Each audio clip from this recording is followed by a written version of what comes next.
नमस्कार दोस्तों। डेट आज के देखो 23 सितंबर 2025 है। स्वागत है आपका एडिटोरियल डिस्कशन में। आज देखो 3 इश्यूज हम डिस्कस करेंगे। तीनों बहुत इंपॉर्टेंट और इंटरेस्टिंग इश्यूज हैं। सबसे पहले एक प्राइमरी हेल्थ केयर सेंटर देखो हमारे हेल्थ सिस्टम की नींव यानी फाउंडेशन है। लेकिन प्राइमरी हेल्थ केयर सेंटर के अंदर जो डॉक्टर काम करता है उसके ऊपर कितना बर्डन है, उससे संबंधित ये आर्टिकल है। टाइटल ही है where the care givers need care. Care givers को भी नीड की आवश्यकता है। फिर देखो दूसरा इशू आज हम डिस्कस करेंगे स्टेबल कॉइन से संबंधित। स्टेबल कॉइन जो अल्टरनेटिव है बिटकॉइन का, तो उसके बारे में हम डिटेल से डिस्कस करेंगे। और तीसरा तो काफ़ी इंपॉर्टेंट आर्टिकल है, थोड़ा सोशियोलॉजी का पर्सपेक्टिव भी है। यूपी सरकार ने ना इलाहाबाद हाईकोर्ट की एक जजमेंट के बाद में ना कास्ट सिंबल्स को बैन कर दिया है। जैसे गाड़ी पे जो स्टिकर्स लगाए होते हैं ना कास्ट से संबंधित, इलाहाबाद हाईकोर्ट ने बोला ये कास्ट नार्सिसिज्म है। और उसके बाद मजबूरी में यूपी सरकार को फैसला लेना पड़ा। उन्होंने 10 पॉइंट्स रिलीज किए हैं। पब्लिक में कास्ट के बेस पे मोबिलाइजेशन नहीं कर सकते, रैली वगैरह नहीं कर सकते, कास्ट के स्टिकर नहीं चिपा सकते। तो इसके क्या मायने हैं, इसे भी हम डिटेल में डिस्कस करेंगे। चलिए डिस्कशन स्टार्ट करते हैं। इसके बाद नेक्स्ट आर्टिकल देखो प्राइमरी हेल्थ केयर डॉक्टर्स के बारे में है। टाइटल देखिए a case where the care givers need care. मतलब एक ऐसा केस जिसमें जो केयर प्रोवाइड करने वाले डॉक्टर्स हैं उनको खुद को केयर की आवश्यकता है। आप ना सिलेबस में जीएस पेपर सेकंड के इस टॉपिक से आर्टिकल को रिलेट कर सकते हो। बेसिक्स की बात पहले करते हैं। आपने ये सीरीज तो नहीं देखी होगी शायद, क्योंकि आपके पास में टाइम होता नहीं है। लेकिन ये जो सीरीज थी ना, इसमें जो डॉक्टर थे वो प्राइमरी हेल्थ केयर सेंटर में काम करने के लिए जाते हैं, प्राथमिक स्वास्थ्य केंद्र। तो प्राइमरी हेल्थ केयर सेंटर होता क्या है? खास करके देखो गांव देहात के एरिया में ना फर्स्ट लाइन ऑफ कॉन्टैक्ट होता है। किसी पर्सन को कोई दिक्कत आ जाती है तो वो सबसे पहले भागता है प्राइमरी हेल्थ केयर सेंटर में। तो इंडियन पब्लिक हेल्थ सिस्टम की ना फाउंडेशन है ये प्राइमरी हेल्थ केयर सेंटर्स। कितनी पॉपुलेशन ये कवर करते हैं?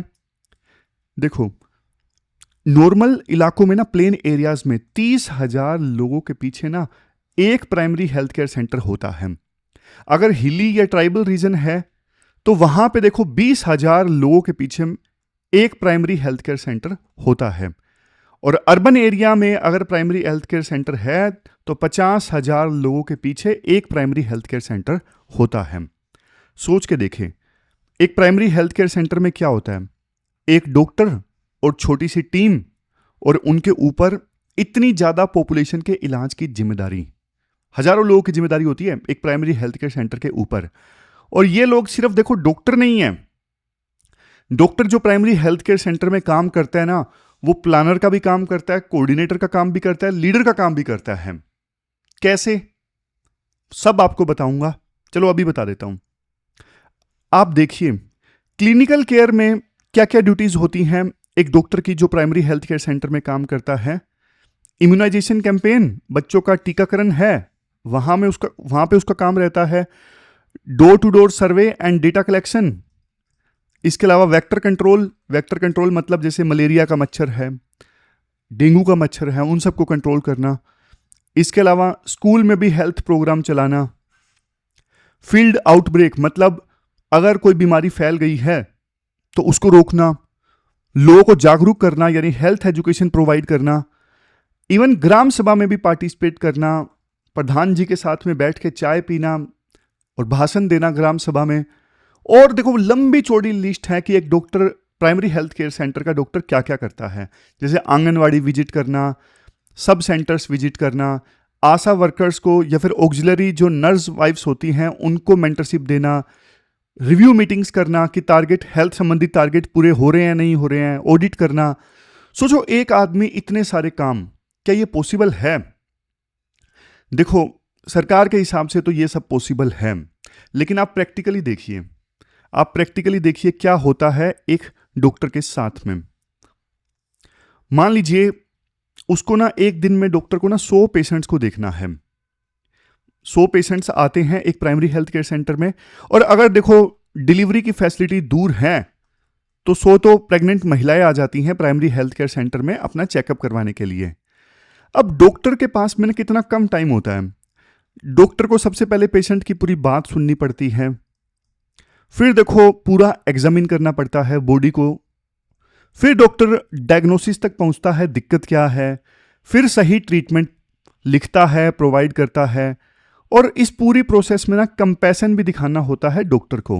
और जब तक वो ये सारे काम करता है, फिर नेक्स्ट पेशेंट की आवाज़ आती है, डॉक्टर साहब नमस्कार। तो ये जो प्रोसेस है ना पूरा दिन चलता रहता है, चलता रहता है, चलता रहता है। ये एक प्रकार से ना रेस अगेंस्ट टाइम है और डेली होता है ऐसा। और चलो ये भी ठीक है, एक डॉक्टर का काम है, वो कर लेगा। लेकिन असल दिक्कत जानते हो क्या आती है? असल दिक्कत ये आती है, एक तरफ देखो जो स्पेशलिस्ट डॉक्टर होता है ना, जैसे हार्ट का डॉक्टर है तो उसे सिर्फ हार्ट रिलेटेड डिजीज का इलाज करना है, जो कैंसर का डॉक्टर है उसको कैंसर रिलेटेड डिजीज का इलाज करना है।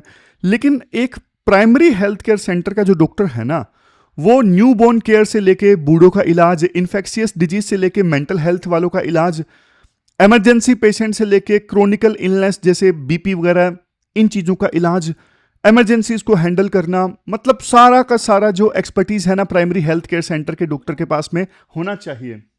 मतलब जैसे देखो एक सिविल सर्वेंट स्पेशलिस्ट नहीं होता, एक सिविल सर्वेंट जर्नलिस्ट होता है ना, तो उसी प्रकार से मेडिकल की फील्ड में जो प्राइमरी हेल्थ केयर सेंटर का डॉक्टर होता है वो जर्नलिस्ट होता है। मतलब वैसे जर्नलिस्ट नहीं होता, मेडिकल नॉलेज तो उसके पास में है एक्सपर्टीज वाली, लेकिन वो पर्टिकुलर डिजीज में स्पेशलिस्ट नहीं होता। उसको हर एक डोमेन का, हार्ट का, कैंसर का, सबका ज्ञान होना चाहिए ताकि शुरुआती एज में ही बीमारी को पकड़ा जा सके। चलो देखो यहां तक तो ठीक है, वो डॉक्टर मल्टी टैलेंटेड भी हो गया, उसे टाइम नहीं मिला रिसर्च का, नई चीजें सीखने का, चलो यहां तक भी ठीक है। बट देखो सबसे ज्यादा दिक्कत जानते हो कब आती है? सबसे ज्यादा दिक्कत आती है जब उस डॉक्टर को एडमिनिस्ट्रेटिव काम भी दे दिया जाता है। ये बहुत दिक्कत वाली बात है। एडमिनिस्ट्रेटिव काम मतलब जैसे देखो 100 से ज़्यादा तो एक रजिस्टर मेंटेन करके रखने पड़ते हैं प्राइमरी हेल्थ केयर सेंटर में। जैसे जो लोग ओपीडी में आ रहे हैं उनका अलग register, maternal and child health वालों का अलग से रजिस्टर, ड्रग इन्वेंट्री का अलग से रजिस्टर, सैनिटेशन वालों का अलग से रजिस्टर, मतलब हर चीज़ के लिए एक रजिस्टर मेंटेन करो। बाद में देखो डिजिटलाइजेशन आया तो लगा कि अब डॉक्टर का जो काम है कम हो जाएगा प्राइमरी हेल्थ केयर सेंटर में। लेकिन देखो ये सारे जो पोर्टल आए ना, जैसे integrated health information platform, integrated health information platform, या फिर पॉपुलेशन हेल्थ रजिस्ट्री, या फिर यूविन इम्यूनाइजेशन के डेटा के लिए, तो ये सारे जो अलग अलग डिजिटल प्लेटफॉर्म्स आए, जब से ये आए हैं बल्कि काम बढ़ गया है डॉक्टर्स का। बढ़ जानते हो क्यों गया है? रजिस्टर तो मेंटेन करने ही पड़ते हैं, लेकिन इसके अलावा ये सारे जो प्लेटफॉर्म्स है ना, इन पे भी डेटा एंट्री करनी पड़ती है, तो काम बल्कि कम होने के बजाय डबल हो गया है। समझ रहे हो? इन सारे प्लेटफॉर्म्स का काम था डॉक्यूमेंटेशन आसान करना, लेकिन हो उल्टा गया है, डुप्लीकेशन हो गया है काम का। पहले फिजिकल रजिस्टर भी मेंटेन करो और फिर ये ऑनलाइन एंट्री भी करो। वैसे देखो स्टाफ को ना डेटा एंट्री के लिए डिवाइसेस मिलते हैं, बट सरकार कहती है कि पेपर रिकॉर्ड्स भी मेंटेन करो। तो एक डॉक्टर बेचारा ना अपनी क्लिनिकल ड्यूटी पूरी करने के बाद में, यानी पेशेंट्स के इलाज में ना, पेशेंट्स के इलाज करने के बाद में देर रात बैठ के डॉक्यूमेंटेशन पूरा करते हैं, और इसे बोलते हैं सेकंड शिफ्ट। मतलब समझ गए? सेकंड शिफ्ट करनी पड़ती है सिर्फ डॉक्यूमेंटेशन के लिए। जिनको ट्रेन किया गया था इलाज करने के लिए, वो डॉक्टर्स बेचारे अब उलझ गए हैं कंप्यूटर्स में, डेटा में। फिर आर्टिकल में ना एक बात बोली जाती है, आज देखो जो ये प्राइमरी हेल्थ केयर सेंटर्स है ना, इनके डॉक्टर्स हैं, ये देखो बर्नआउट फेस कर रहे हैं, बर्नआउट झेल रहे हैं। बर्नआउट मतलब पूरी तरह से एग्जॉस्ट हो जाना, इन्हें थकान महसूस होती है। समझ रहे हो? मतलब बर्नआउट के देखो 3 साइंस होते हैं। एक इमोशनल एग्जॉशन, मतलब एनर्जी पूरी तरह से खत्म हो जाना। दूसरा डिटैचमेंट, अपने काम से, पेशेंट से थोड़ा डिटैच फील करना। अब उन्हें पेशेंट का इलाज करने में मज़े नहीं आते, थोड़ा वो एम्पैथी वगैरह मर जाती है कि हाँ ठीक है पेशेंट आ रहा है, इलाज करना है।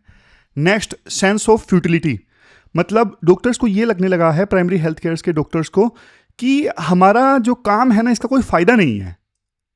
तो ये 3 चीजें होती हैं बर्नआउट की, 3 साइन होते हैं बर्नआउट के। पहला क्या बताया मैंने? इमोशनल एग्जॉशन, मतलब एनर्जी पूरी तरह से ड्रेन हो गई।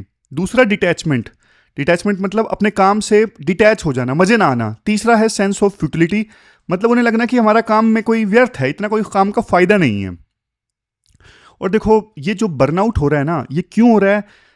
ये ऐसा नहीं कि लंबे समय तक डॉक्टर काम करते हैं इसलिए हो रहा है, नहीं। एक्चुअली ना डॉक्टर जो कर रहे हैं और सिस्टम उनसे जो चाह रहा है, दोनों चीजों के बीच में गैप है।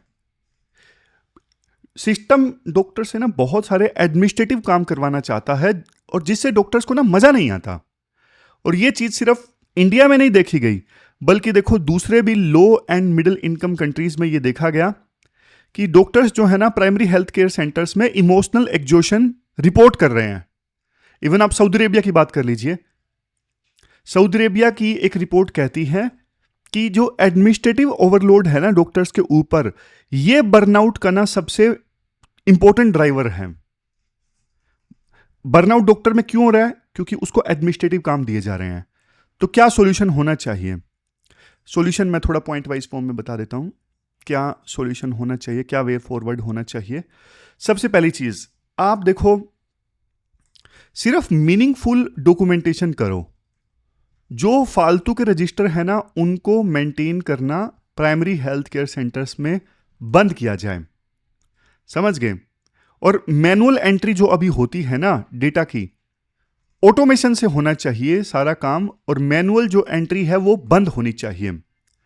नेक्स्ट, जो नॉन क्लिनिकल काम है ना, पेशेंट्स का इलाज करने के बजाय जो नॉन क्लिनिकल काम है वो डेलीगेट कर दिए जाएं दूसरे स्टाफ को। डॉक्टर्स नॉन क्लिनिकल काम ना करें। तीसरा, कल्चरल शिफ्ट। तीसरा क्या है? Cultural shift. इसमें क्या बोलोगे? मतलब देखो हमें कल्चर ऑफ कंप्लायंस से ना कल्चर ऑफ फैसिलिटेशन पर जाना होगा। चेकलिस्ट पूरा करने से क्वालिटी कभी नहीं आती। क्वालिटी का मतलब है अच्छी केयर प्रोवाइड करना, ऐसी केयर जो ह्यूमन हो, ऐसी केयर जो सस्टेनेबल हो। और ये डॉक्टर तभी प्रोवाइड कर सकेगा तब जब उसके ऊपर कंप्लायंस का बोझ नहीं होगा। समझ रहे हो? तो देखो ये जो मुद्दा है ना जो हमने डिस्कस किया, ये सिर्फ डॉक्टर्स का मुद्दा नहीं है, ये मुद्दा पूरे देश की हेल्थ से जुड़ा है। क्योंकि शुरुआत में मैंने आपको बताया 1946 में ना भोरे कमेटी की रिपोर्ट के बाद ये जो प्राइमरी हेल्थ केयर सेंटर्स है ना, इसका कंसेप्ट इमर्ज होके आया था। भोरे कमेटी ने बोला था कि प्राइमरी हेल्थ केयर सेंटर्स अगर होंगे गांव देहात में तो ना ये एक प्रकार से फोकस करेंगे प्रिवेंशन पे, जल्दी बीमारी को पकड़ा जा सकेगा। तो हमें अगर यूनिवर्सल हेल्थ कवरेज की तरफ जाना है तो उसका gateway primary health care centres ही हैं। सबसे पहले आपको इन प्राइमरी हेल्थ केयर सेंटर को ठीक करना होगा। सस्टेनेबल डेवलपमेंट गोल 3 क्या है? सस्टेनेबल डेवलपमेंट गोल 3 है, याद कीजिए 2-3 दिन पहले ही हमने डिस्कस किया था। Ensure health and wellbeing for all. Ensure health and wellbeing for all. ये क्या हम अचीव कर सकते हैं sustainable goal number 3 primary health care centres में डॉक्टर्स पे ध्यान दिए बिना? नहीं कर सकते। तो पब्लिक हेल्थ में ना कोई भी इन्वेस्टमेंट उन लोगों से शुरू होना चाहिए जो इसे चलाते हैं। हम देखो थके हुए डॉक्टर्स के दम पे एक मजबूत सिस्टम नहीं बना सकते, उनकी वेलबींग पे हमें ध्यान देना होगा। अगर देखो हमें केयर को सच में आयुष्मान बनाना है ना, तो इसकी शुरुआत उनसे करनी होगी जो केयर डिलीवर करते हैं। तो ये पूरा आर्टिकल हमने डिस्कस किया। चलते हैं आगे। इसके बाद नेक्स्ट आर्टिकल देखो, स्टेबल कॉइन और स्टेबल कॉइन का फ्यूचर इंडिया में, इस इशू से संबंधित है। क्यों स्टेबल कॉइन जो है वो आज के जमाने की नीड है। आपने सिलेबस में जीएस पेपर 3 में इंडियन इकोनॉमी है ना, वहां से इस आर्टिकल को रिलेट कर सकते हो। बिल्कुल बेसिक्स से हम ये आर्टिकल डिस्कस करेंगे। सबसे पहले ना मैं आपसे एक बेसिक क्वेश्चन पूछता हूं। आपके पास देखो 10 रुपए का नोट है या 100 रुपए का नोट है या 500 रुपए का नोट है।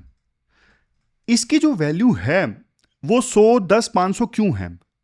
मतलब 500 रुपए का नोट है तो उसकी वैल्यू 500 रुपए क्यों है? क्या कागज की वैल्यू है?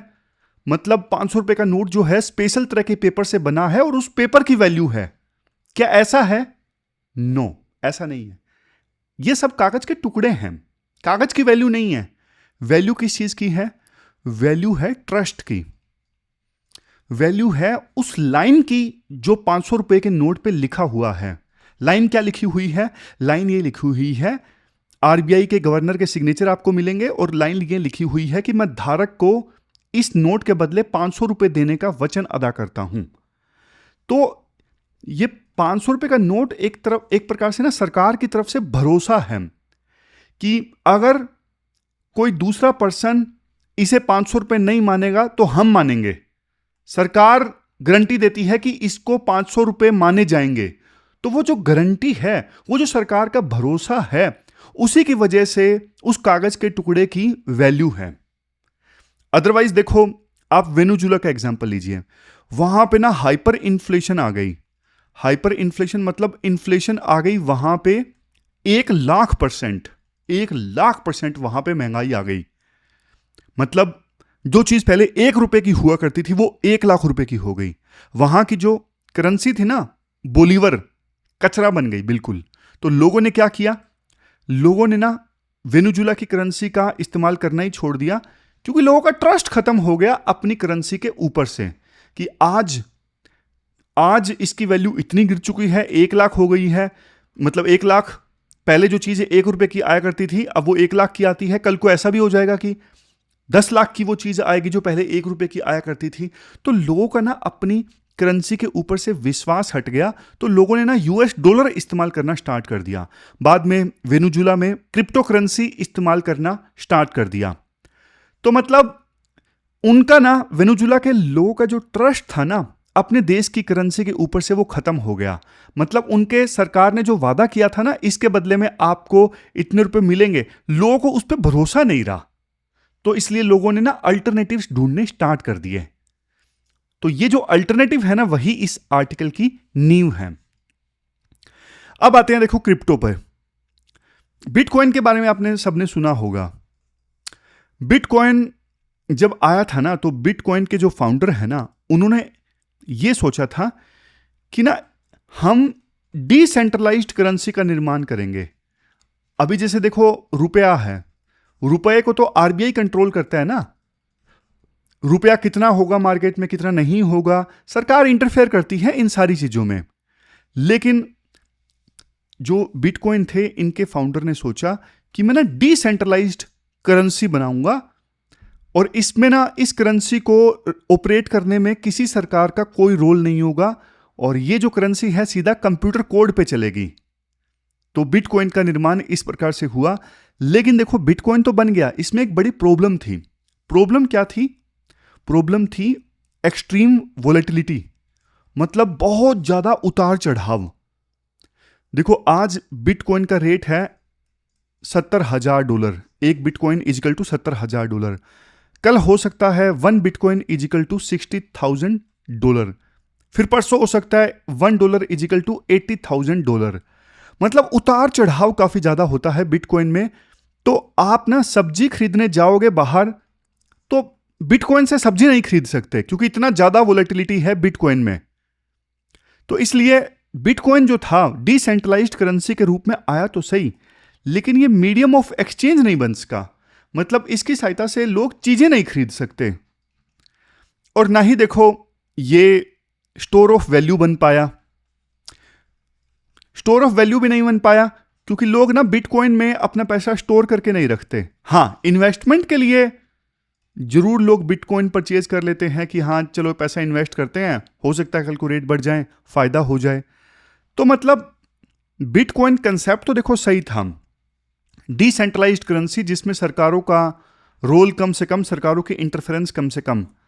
लेकिन बिटकॉइन की सहायता से आप चीजें नहीं खरीद सकते। बिटकॉइन की सहायता से, बिटकॉइन ना स्टोर ऑफ वैल्यू है, वैल्यू स्टोर करके नहीं रख सकते बिटकॉइन में आप।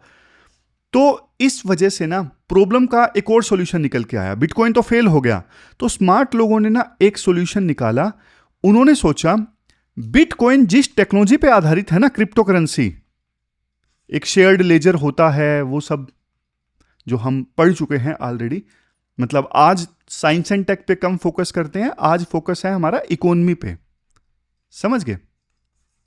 तो बिटकॉइन किस टेक्नोलॉजी पे काम करता है, शेयर्ड लेजर, वो सब हम ऑलरेडी पहले डिस्कस कर चुके हैं और फिर कभी साइंस एंड टेक के पर्सपेक्टिव से डिस्कस कर लेंगे, लेकिन आज इकोनॉमी पे फोकस है। तो जिस टेक्नोलॉजी पे बिटकॉइन आधारित था ना, क्रिप्टो करेंसी। लोगों ने सोचा ये टेक्नोलॉजी तो देखो काम की है, तो बिटकॉइन काम का नहीं है लेकिन टेक्नोलॉजी काम की है, तो इस टेक्नोलॉजी का सहारा लेके हम कोई और कॉइन बना सकते हैं। यहीं से कंसेप्ट निकल के आया स्टेबल कॉइन। अब देखो बिटकॉइन में दिक्कत क्या थी? बिटकॉइन में दिक्कत थी एक्सट्रीम वोलेटिलिटी। अगर इस वोलेटिलिटी को हम कम कर दें और फिर एक कॉइन का निर्माण करें, वो तो कॉइन काम का हो जाएगा। इसी दृष्टिकोण से स्टेबल कॉइन का जन्म होता है। 2015 में इंट्रोड्यूस किया गया था स्टेबल कॉइन। ये बिटकॉइन से अलग है। कैसे अलग है? देखो स्टेबल कॉइन एक प्रकार से ना स्पेशल टाइप का क्रिप्टो है और इसकी वैल्यू ना स्टेबल रहती है। बिटकॉइन की वैल्यू स्टेबल नहीं रहती। लेकिन आप पूछोगे सर स्टेबल रहती कैसे है, ये तो बताओ। क्योंकि ना इसको ना पैक कर देते हैं। पैक करना मतलब लिंक कर देते हैं। जैसे स्टेबल कॉइन की वैल्यू को ना डॉलर की वैल्यू के साथ में लिंक कर दिया। फॉर एग्जांपल स्टेबल कॉइन का 1 टोकन इजिकल टू 1 USD। समझ रहे हो? अब डॉलर की वैल्यू कम होगी तो स्टेबल कॉइन की वैल्यू भी कम होगी। तो इस प्रकार से दोनों ना आपस में लिंक कर दिए। इसे बोलते हैं पैगिंग। समझ रहे हो? तो ये है 1-to-1 कन्वर्टिबिलिटी है। 1 टोकन स्टेबल कॉइन का है $1। स्टेबल कॉइन के एग्जाम्पल दे दिए। देखिए जैसे टीदर है, USD कॉइन है, ये एग्जाम्पल है स्टेबल कॉइन के। चूंकि देखो स्टेबल कॉइन टेक्नोलॉजी उसी पे आधारित है जिस पे बिटकॉइन है, लेकिन स्टेबल कॉइन डॉलर के साथ पैक्ड है और स्टेबल कॉइन स्टेबल है, नाम में ही स्टेबल है, बहुत ज्यादा ऊपर नीचे नहीं होती इसकी वैल्यू। इस वजह से स्टेबल कॉइन्स जैसे टीदर है, USD कॉइन है, आजकल इनकी डिमांड ना काफी ज्यादा है। अब ना आर्टिकल इंडिया पे फोकस करता है। राइटर एक ना शॉकिंग डेटा देता है, चौंकाने वाला डेटा। सबसे ज्यादा स्टेबल कॉइन होल्डर जानते हो कौन से देश में है? आप बोलोगे सर US में होंगे, चाइना में होंगे। नहीं भाई नहीं। एक एस्टिमेट के मुताबिक 314 मिलियन स्टेबल कॉइन होल्डर हैं भारत में। बहुत बड़ा नंबर है। बट देखो इंडिया में तो इसकी कोई लीगल बैकिंग ही नहीं है। मतलब RBI अभी इसको कोई सपोर्ट ही नहीं करता है स्टेबल कॉइन को। फिर भी 314 मिलियन स्टेबल कॉइन होल्डर हैं इंडिया में। तो क्वेश्चन ये उठता है कि RBI अभी लीगल बैकिंग नहीं प्रोवाइड कर रहा है, फिर भी इतने सारे लोग इसे क्यों यूज कर रहे हैं? क्योंकि देखो ये ना प्रॉब्लम को सोल्व कर रहा है। क्या प्रॉब्लम सोल्व कर रहा है? मानो एक पर्सन है जिसका नाम है महेश। महेश है अभी USA में, ट्रक चलाता है महेश USA में। क्या चलाता है? ट्रक। अब देखो उसे ना अपनी फैमिली को पैसा भेजना है भारत में। अब पहले वो पैसा भेजता तो वो किसी बैंक से पैसा भेजता, $1000 उसको भेजना था। बैंक वाले कमीशन चार्ज करते, तो $1000 के बदले वो सिर्फ भेज पाता $970 या फिर $980, और बहुत सारा उसका कमीशन कट जाता बैंक में। समझ रहे हो? वैसे देखो वर्ल्ड बैंक कहता है एवरेज रेमिटेंस कॉस्ट होनी चाहिए सिर्फ 6%। मतलब जितना पैसा भेज रहे हो उसका सिर्फ 6% ट्रांजैक्शन कॉस्ट में कटना चाहिए। लेकिन अभी भी देखो बहुत पैसा महेश जैसे लोगों का कट जाता है जो विदेश से भारत में पैसा भेजना चाहते हैं। लेकिन इसका अल्टरनेटिव है स्टेबल कॉइन। स्टेबल कॉइन जैसे टीदर या फिर USD कॉइन। अब इनका फायदा देखो ये है, अगर मान लीजिए महेश ने $1000 परचेज कर लिए US में USD कॉइन के, जो कि एक स्टेबल कॉइन है, तो वो देखो आपको ना, यानी महेश अपने भाई रमेश को जो इंडिया में बैठा है ना, तो वो ना डिजिटल वॉलेट में तुरंत के तुरंत $1000 भेज केगा रमेश के डिजिटल वॉलेट में जो कि भारत में बैठा है। लेकिन स्टेबल कॉइन भेजने में कॉस्ट आई $1 से भी कम। सोच के देखो ऑलमोस्ट फुल अमाउंट जो है वो डिलीवर हो गया। बात समझ में आई?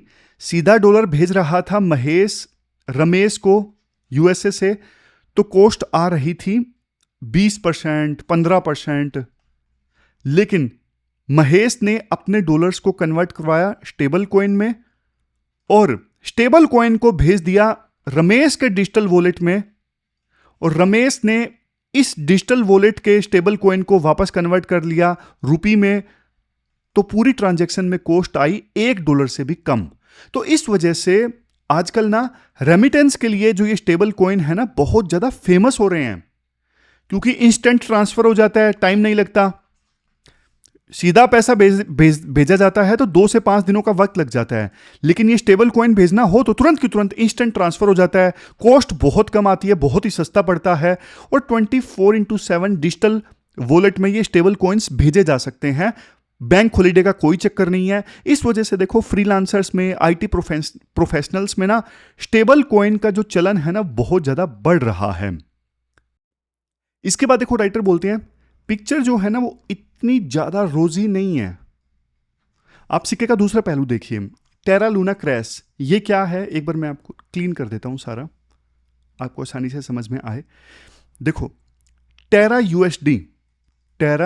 यूएसडी ये क्या था? ये एक स्टेबल कॉइन था। जी हां, था, किसी समय में हुआ करता था, अभी नहीं है। क्या हुआ इसके साथ? देखो ये ना थोड़ा अलग किस्म का स्टेबल कॉइन था। ये था algorithmic stable coin. Algorithmic stable coin मतलब क्या था? मतलब देखो इस स्टेबल कॉइन की जो वैल्यू थी ना, ये डॉलर बैक्ड नहीं थी। मतलब ये स्टेबल तो रहता था, लेकिन इसलिए नहीं क्योंकि डॉलर इसको बैक करता, नहीं, ये स्टेबल रहता कंप्यूटर प्रोग्राम की वजह से, मतलब एल्गोरिथम की वजह से ये स्टेबल रहता। और आउटपुट वैसा ही था, $1 = 1 टेरा यूएसडी। समझ रहे हो? मतलब मैं आपको आसान भाषा में बता देता हूं, ये अलग किस्म का स्टेबल कॉइन था, एल्गोरिथमिक स्टेबल कॉइन। मतलब ये एल्गोरिथम पे आधारित था, ना कि यूएस डॉलर से इसकी बैकिंग थी। समझ रहे हो? पुराने वाले स्टेबल कॉइन तो यूएस डॉलर पैक्ड थे, लेकिन ये नहीं था। अब इसके साथ क्या हुआ? देखो किसी ने क्या किया, बहुत सारे जो टेरा यूएसडी थे ना, वो मार्केट में बेच दिए। इस वजह से $1 जो टेरा यूएसडी का जो दाम था ना, वो 0.98 आ गया, और एल्गोरिथम को आके इस चीज को फिक्स करना पड़ा। बट देखो लोगों में ना डर फैल गया, सब लोग अपना जो टेरा यूएसडी थे वो बेचने लगे। अब सब लोग बेचने लगे तो एल्गोरिथम फेल हो गया, और ये ना डेथ स्पाइरल हो गया। मतलब सारे लोग बेच ही बेच रहे हैं। तो देखते देखते जो ये टेरा यूएसडी थी ना, इसकी वैल्यू हो गई 0। मतलब $60 बिलियन लोगों ने इन्वेस्ट किए थे इस टेरा यूएसडी में, सब वाइप आउट हो गए, सब खत्म हो गए। तो इस केस स्टडी से हमने क्या सीखा? इस केस स्टडी से हमने एक चीज ये सीखी कि ये जो प्राइवेट करेंसीज है ना, ये फेल भी हो सकती हैं, और जो प्राइवेट करेंसी को इशू करने वाला जो भी पर्सन है, कंपनी है ना, वो भाग भी सकती है, आपका पैसा डूब भी सकता है। वैसे यूएस की सरकार ने ना हाल ही में एक एक्ट बनाया है, जीनियस एक्ट। स्टेबल कॉइन को रेगुलेट करने के लिए यूएस की सरकार ने ये एक्ट बनाया है, जीनियस एक्ट। जुलाई में ही प्रेसिडेंट ट्रंप ने जीनियस एक्ट साइन किया। ये यूएस में स्टेबल कॉइन्स को रेगुलेट करने के लिए है। हमारे देश में देखो अभी तक आरबीआई वगैरह इन स्टेबल कॉइन्स को समर्थन नहीं देती है, और आरबीआई ने यह बोला कि प्राइवेट क्रिप्टो में देखो रिस्क है, तो इसलिए हम खुद की डिजिटल करेंसी लाएंगे जिसका नाम है सेंट्रल बैंक डिजिटल करेंसी। ये आरबीआई ने लॉन्च करी, सेंट्रल बैंक डिजिटल करेंसी, इसको ई रूपी भी बोला जाता है। आरबीआई अभी इस पे ना पायलट प्रोजेक्ट चला रहे हैं। अगर सफल रहा तो पूरे भारत में बड़े जोर शोर से इसको इंप्लीमेंट कर दिया जाएगा।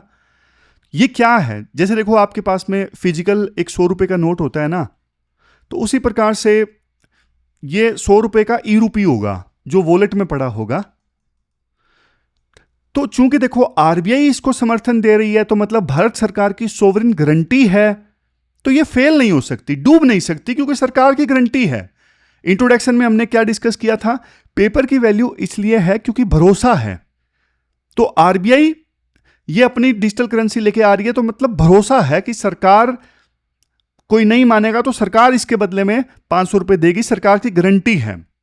तो आरबीआई का मकसद साफ है, लोगों को ना क्रिप्टो के रिस्क से बचाना और एक सेफ ऑफिशियल डिजिटल करेंसी का ऑप्शन देना। समझ गए? तो ये डिफरेंस है। अगर मैं आपको बता दूं कि एक तरफ स्टेबल कॉइन है और दूसरी तरफ आरबीआई का सीबीडीसी है, दोनों में फर्क क्या है? सीबीडीसी मतलब ई रूपी।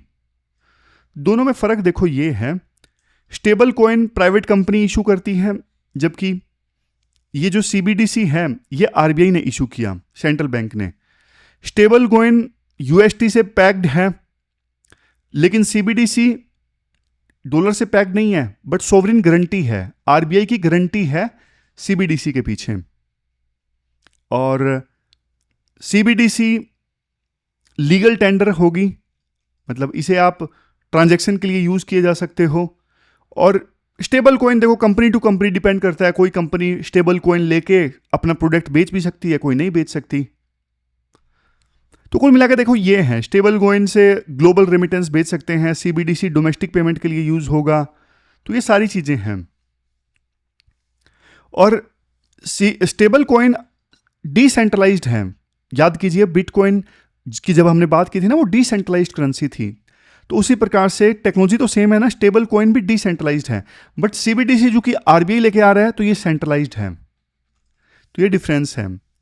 वे फॉरवर्ड में क्या बोला जाता है? वे फॉरवर्ड में देखो ये बोला जाता है, इंडिया को ना स्टेबल कॉइन के लिए कानून बनाना पड़ेगा कि इंडिया इसे लीगल मानता है, इलीगल मानता है, ये सब इंडिया को एक कानून बनाना पड़ेगा। यूएस एक एक्ट लेके आया है स्टेबल कॉइन्स को रेगुलेट करने के लिए, तो इंडिया को भी लाना पड़ेगा। क्योंकि देखो अगर कोई कंपनी फेल हो जाती है तो कस्टमर के पैसे का क्या होगा? मतलब कोई कंपनी जिसने स्टेबल कॉइन इशू किए वो फेल हो गई, तो कहाँ पैसे जाएंगे? इन्वेस्टर्स के, कस्टमर्स के। तो इसके लिए रूल बनाने होंगे।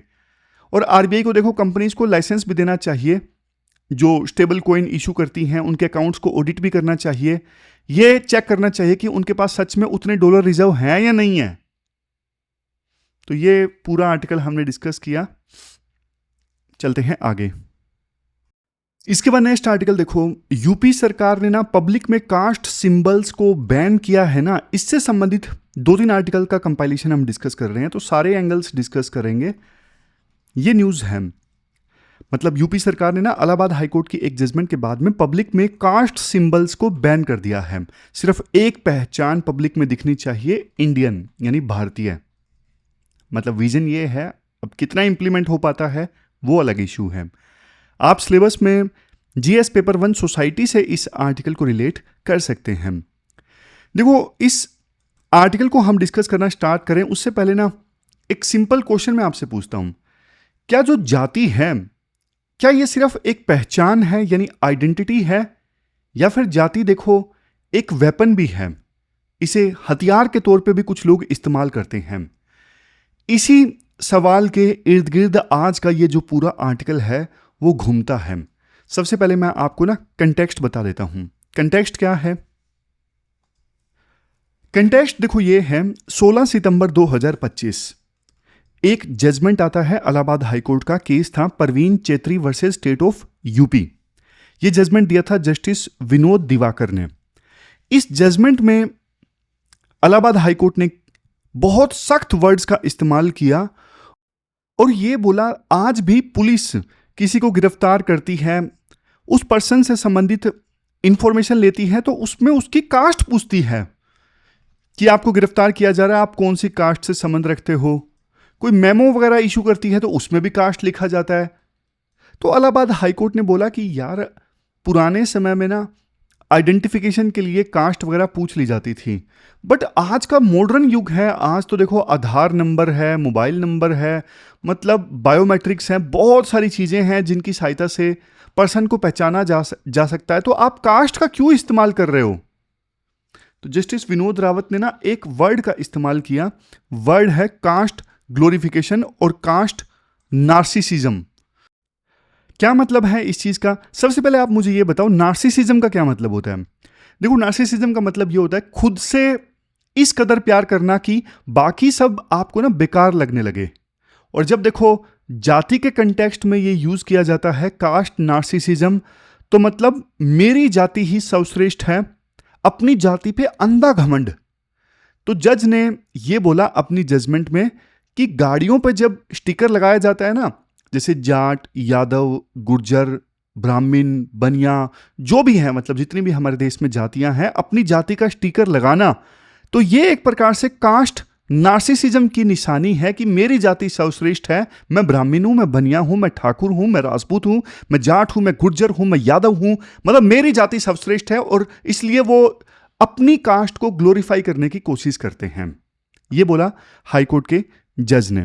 मतलब ये एक प्रकार से ना फॉल्स कास्ट प्राइड है, मतलब लोग एक झूठे गौरव में जी रहे हैं, उन्हें लगता है कि खास जाति में पैदा होना उनकी सबसे बड़ी उपलब्धि है, बाकी कोई उपलब्धि नहीं है, लेकिन वो इस जाति में पैदा हुए, जाटों में पैदा हुए, यादवों में, गुर्जरों में, ठाकुरों में, राजपूतों में, ब्राह्मणों में, किसी में, मतलब कोई भी जाति में पैदा हुए, ये उनकी सबसे बड़ी उपलब्धि है। इससे ये शो होता है, तभी लोग स्टिकर लगाते हैं। तो इलाहाबाद हाईकोर्ट के इस डिसीजन के बाद में यूपी सरकार हरकत में आई। यूपी सरकार ने ना अब 10 पॉइंट्स का एक ऑर्डर रिलीज किया है। ये 10 पॉइंट हैं, जिसमें से कुछ मेन पॉइंट्स मैं आपको बताता हूं। जैसे देखो, कास्ट बेस्ड रैलीज पे ना बैन लगा दिया गया है। जैसे यूपी में फॉर एग्जांपल रैलियां होती है ना, जैसे निषाद एकता रैली, यादव एकता रैली, तो ये कास्ट के आधार पे जो पॉलिटिकल रैलीज होती हैं उन पे बैन कर दिया गया है। और हवाला दिया गया है पब्लिक ऑर्डर का, कि इससे जो पब्लिक ऑर्डर है वो खराब होता है। दूसरा पॉइंट यूपी सरकार के ऑर्डर का, व्हीकल्स के ऊपर में कास्ट स्टिकर होते हैं ना, पर्टिकुलर जाति से संबंधित, जैसे मैंने एग्जांपल दिया जाट, गुज्जर, यादव, ये सब लिखना अब ये इलीगल है मोटर व्हीकल एक्ट के अंतर्गत। और पुलिस रिकॉर्ड में, पुलिस जो इंफॉर्मेशन रिकॉर्ड करती है ना, उसमें कास्ट का एक कॉलम है, वो कॉलम नहीं भरना, खाली छोड़ना है। हाँ, अगर देखो SC/ST एक्ट से संबंधित केस दर्ज किया है तो उसमें तो कास्ट नोट करनी पड़ेगी, क्योंकि वो केस से संबंधित जरूरी है। फिर कई बार कई शहरों में ना जातियों के नाम पे मोहल्ले भी हैं, ठाकुर मोहल्ला, यादव नगर, ये नहीं कर सकते। जाति के नाम पे आप मोहल्ले का नाम नहीं रख सकते। सोशल मीडिया पे भी मॉनिटर करना होगा कि कास्ट से संबंधित जो हेट कंटेंट है वो तो नहीं पब्लिश किया जा रहा। फिर देखो, पुलिस का एक पोर्टल है CCTNS पोर्टल, इस पोर्टल में भी केस से रिलेटेड इंफॉर्मेशन रजिस्टर होती है, तो इस पोर्टल पे भी कास्ट का जो कॉलम है वो डिलीट किया जाएगा। और आइडेंटिटी के लिए दोनों पेरेंट्स का नाम होगा, मतलब मदर का नाम भी लिया जाएगा। पुलिस जब किसी को अरेस्ट करेगी तो सिर्फ फादर का नाम नहीं लिया जाएगा, मदर का नाम भी लिया जाएगा आइडेंटिटी के लिए। तो ये कुछ पॉइंट्स हैं जो यूपी सरकार ने ऑर्डर जारी किया है। अब देखो, यूपी सरकार के इस ऑर्डर को ना आप संविधान की कसौटी पे परखिए। सबसे पहले देखो, आर्टिकल 15 क्या कहता है, प्रोहिबिशन ऑफ डिस्क्रिमिनेशन। ये कहता है कि स्टेट देखो जाति के आधार पे भेदभाव नहीं करेगा। और पब्लिक में कास्ट सिंबल्स, जब पब्लिक में देखो अपनी गाड़ी पे कोई स्टिकर लगाता है या फिर जातियों के नाम पे रैली ऑर्गेनाइज होती है, तो इससे बल्कि डिस्क्रिमिनेशन प्रमोट होता है ना, कि तुम इस फला जाति के हो, तुम फला जाति के हो, तो डिस्क्रिमिनेशन तो बढ़ता है बल्कि। तो इस वजह से यूपी सरकार का ये ऑर्डर सही है। फिर देखो, इनडायरेक्टली, सीधा तो नहीं बट इनडायरेक्टली अनटचेबिलिटी को भी ये खत्म करता है, क्योंकि पब्लिक में लोग अपनी कास्ट को फ्लोंट नहीं करेंगे तो फिर धीरे धीरे पब्लिक स्पेस से कास्ट गायब होगी, कास्ट गायब होगी तो डिस्क्रिमिनेशन भी गायब होगा। फिर इसके बाद नेक्स्ट है आर्टिकल 14, इक्वलिटी बिफोर लॉ। देखो, कास्ट सिंबल्स ना गाड़ियों के ऊपर, दूसरी चीजों के ऊपर एक हायरार्की पैदा करते हैं, एक ऊंच नीच का ना सेंस पैदा करते हैं। मेरी जाति ऊंच है इसलिए मैं इसे लिखूंगा गाड़ी पे, और बाकी जातियां निम्न हैं, ऐसी सोच पैदा करते हैं। तो ये इक्वलिटी के प्रिंसिपल के अगेंस्ट है। फिर है संविधान का आर्टिकल 51A, फंडामेंटल ड्यूटी है सबकी, हमारे देश में फंडामेंटल ड्यूटी है कॉमन ब्रदरहुड को प्रमोट करना।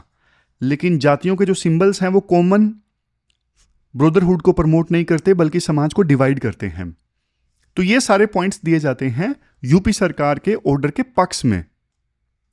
बट देखो, यहां पे एक सबसे इंपॉर्टेंट एंगल आता है फ्रीडम ऑफ एक्सप्रेशन का। अब किसी की कोई कास्ट है, वो अपने आप की कास्ट को एक्सप्रेस करना चाहता है, तो इसमें गलत क्या है? हालांकि यूपी सरकार ने तर्क दिया है कि पब्लिक ऑर्डर मेंटेन करने के लिए हम रीजनेबल रिस्ट्रिक्शंस लगा सकते हैं। बट देखो किसी ने गाड़ी पे स्टिकर लगा रखा है अपनी जाति का, वो अपने आप को एक्सप्रेस करना चाहता है, तो इसमें इमीडिएट तो पब्लिक ऑर्डर खराब नहीं हो रहा है ना। इमीडिएट पब्लिक ऑर्डर तो खराब नहीं हो रहा है, ऐसा तो है नहीं कि इमीडिएटली लोगों में लड़ाइयाँ हो रही हैं। तो ये इंपॉर्टेंट पॉइंट है, एक तरफ freedom of speech and expression है, दूसरी तरफ पब्लिक ऑर्डर। तो क्या जातियां लिखने से पब्लिक ऑर्डर खराब हो रहा है वास्तव में, जो तर्क दिया है यूपी सरकार ने?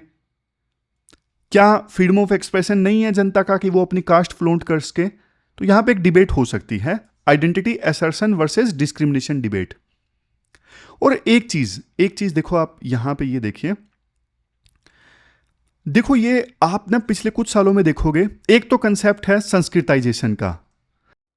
ये कंसेप्ट एम श्रीनिवास का है, सोशियोलॉजी में आता है, और शायद सोशियोलॉजी के स्टूडेंट्स मेरे से ज़्यादा बेहतर ढंग से एक्सप्लेन करेंगे। मैं सिंपल भाषा में आपको बता देता हूँ।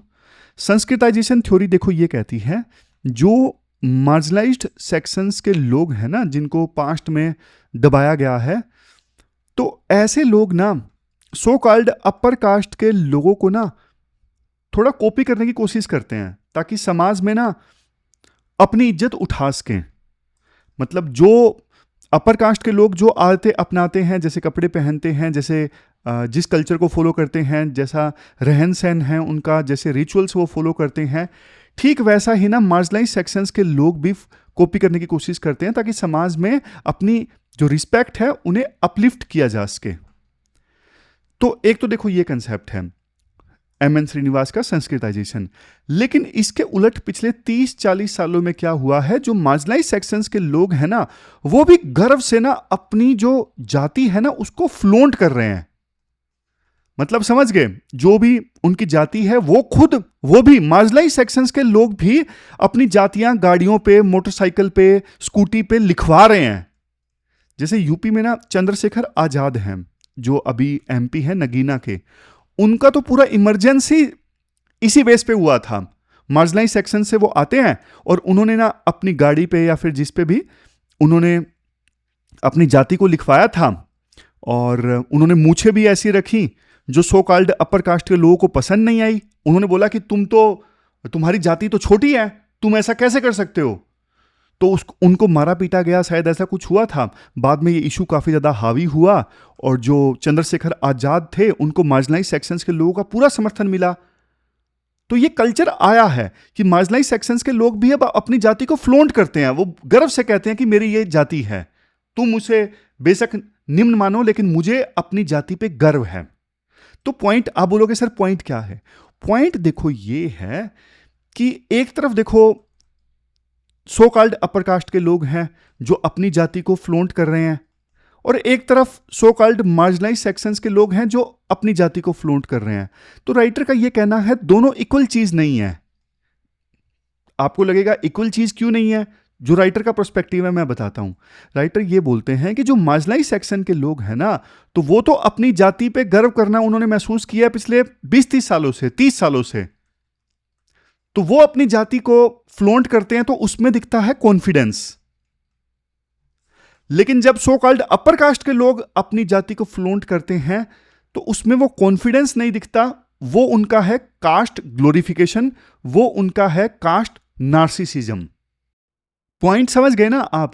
मतलब पॉइंट ये है कि सो कॉल्ड लोअर कास्ट के लोग जब अपनी कास्ट दिखाते हैं, तो ये उनका असर्शन है, ये उनका कॉन्फिडेंस है, जो अब शो होने लगा है पिछले 20-30 सालों में।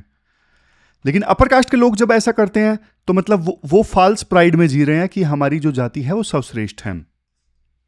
फिर देखो अलग अलग एंगल में आपको बताता हूं, इस पूरे मुद्दे में आते हैं। एक एंगल ये आता है कि यूपी सरकार ना पब्लिक से कास्ट को इरेज करना चाहती है, लेकिन इससे कोई चेंज आएगा नहीं, क्योंकि आप देखिए आज भी जेलों में 66% जो प्रिजनर्स हैं वो SC ST OBC हैं। लैंड ओनरशिप ज़्यादा सो कॉल्ड अपर कास्ट के लोगों के पास में है। इसके अलावा जॉब्स में ज़्यादा कौन है? सो कॉल्ड अपर कास्ट के लोग हैं। समझ रहे हो? इंटेंशन अच्छी है कि पब्लिक में सिर्फ एक आइडेंटिटी दिखनी चाहिए, इंडियन, भारतीय, लेकिन रियल चेंज नहीं आएगा। और फिर एक पर्सपेक्टिव ये भी राइटर बोलते हैं, पर्सपेक्टिव देखो ये है कि ना कास्ट ने देश को बांटा है तो एक अच्छा काम भी किया है। बांटा है ये तो समझ में आता है कि कास्ट के नाम पे लोग लड़ते हैं, कास्ट के नाम पे कई बार टेंशन्स पैदा हो जाती हैं, वो तो आपको भी दिखता होगा। कास्ट देश को बांटता है, समाज को डिवाइड करता है, कास्ट के बेस पे टेंशन्स होती हैं, कई बार दंगे भी हो जाते हैं, लड़ाइयाँ हो जाती हैं। लेकिन आप पूछोगे सर कास्ट फायदा क्या पहुंचाता है? देखो फायदा ऐसे पहुंचाता है कई बार ना, जैसे अभी हम बात कर रहे थे, मार्जिनलाइज सेक्शंस के लोग जो है ना, वो कास्ट के नाम पे एकजुट हो जाते हैं, एकजुट हो जाते हैं और एकजुट होकर अपना हक मानते हैं ना, तो फिर उनको उनका हक मिलता है सरकार से। तो मार्जिनलाइज सेक्शंस के लोग ना बहुत कुछ मांग सके हैं। क्यों? क्योंकि वो कास्ट के नाम पे एकजुट हो सके हैं। तो यहां पे ना कास्ट ने उनको पावर भी दी है, ये बात राइटर बोलते हैं। कास्ट के नाम पे तो कितनी सारी पार्टियां हैं, समझ रहे हो, जो अपने अपने वर्ग को मोबिलाइज करती हैं इलेक्शन से पहले। फिर यहां पे ना एक डिबेट आती है। डिबेट गांधी और अंबेडकर के बीच में है। जिसे अंबेडकर कहा करते थे कि कास्ट को खत्म ही कर दो ना, मिटा दो, खत्म कर दो। लेकिन गांधी कहा करते थे कि खत्म मत करो, क्योंकि ये डिवीजन ऑफ लेबर है और समाज इससे चल रहा है, क्या दिक्कत है, लेबर के आधार पे डिवीजन है। अंबेडकर कहते थे देखो ये लेबर का डिवीजन नहीं है, लेबरर का डिवीजन है। अंबेडकर तो ये बोला करते थे कि देखो मतलब ये कैसा कानून है कि लोग ना गोबर को छू लेंगे लेकिन किसी पर्सन को नहीं छुएंगे। क्यों? क्योंकि उनके मन में वो लोअर कास्ट का है। समझ रहे हो? तो बहुत जबरदस्त डिबेट चलती है दोनों के बीच में। तो लास्ट में राइटर क्या बोलते हैं? लास्ट में राइटर देखो ये बोलते हैं, सिंबॉलिक इंटेंट जो है यूपी सरकार के फैसले का वो लाउडेबल है। मतलब भारतीय आइडेंटिटी दिखनी चाहिए सिर्फ समाज में, पब्लिक में, और जाति घर छोड़ के आओ, तो इससे बढ़िया डिसीजन क्या हो सकता है। लेकिन रिस्क है। पॉइंट देखिए, सोशल मीडिया पे मॉनिटर करना कास्ट बेस्ड हेट कंटेंट को, क्या ये पॉसिबल है? नहीं पॉसिबल है। और इतने सारे चालान कट जाएंगे। अभी इतने सारे लाखों लोग अपनी कास्ट को स्टिकर के तौर पे लगाए रखते हैं व्हीकल्स में, पॉसिबल नहीं है। तो पुलिस रिफॉर्म आने चाहिए, पुलिस में सेंसिटिविटी होनी चाहिए, करिकुलम में ऐड किया जाए, इक्वालिटी पे फोकस किया जाए, और इकोनॉमिक एम्पावरमेंट जरूरी है। मार्जिनलाइज सेक्शंस के लोगों का नेशन वाइड अवेयरनेस फैलाई जाए कि कास्ट के नाम पे डिस्क्रिमिनेशन ना किया जाए, ये सारी चीज़ें। तो ये वे फॉरवर्ड में राइटर ये सारी चीज़ें बोलते हैं। इसके अलावा हाँ यही पॉइंट है, इन्फोर्समेंट में डिफ़िकल्टी होगी, एम्बिग्विटी है। कास्ट रैली, क्या कास्ट रैली का मतलब क्या है ये भी नहीं क्लियर है। क्या कोई जाति अपनी इकोनॉमिक एम्पावरमेंट के लिए रैली बुलाती है तो क्या वो कास्ट रैली में काउंट होगी या नहीं होगी? मतलब थोड़ा एम्बिग्विटी है, क्लियर नहीं है चीज़ें। तो ये पूरा आर्टिकल हमने डिस्कस किया, चलते हैं आगे। लास्ट में क्वेश्चन देख लीजिए जो आपको अटेम्प्ट करना है। कास्ट वाला आर्टिकल हमने डिस्कस किया ना, तो उससे संबंधित क्वेश्चन आपको अटेम्प्ट करना है। 15 मार्क्स में आपको इस क्वेश्चन का आंसर देना है और 250 वर्ड्स में क्वेश्चन का आंसर होना चाहिए। तो ये थी हमारी आज की डिस्कशन। कल मिलते हैं फिर से एक नई डिस्कशन के साथ। तब तक आप अपना ध्यान रखिए, अच्छे से पढ़िए। Thank you very much for discussion.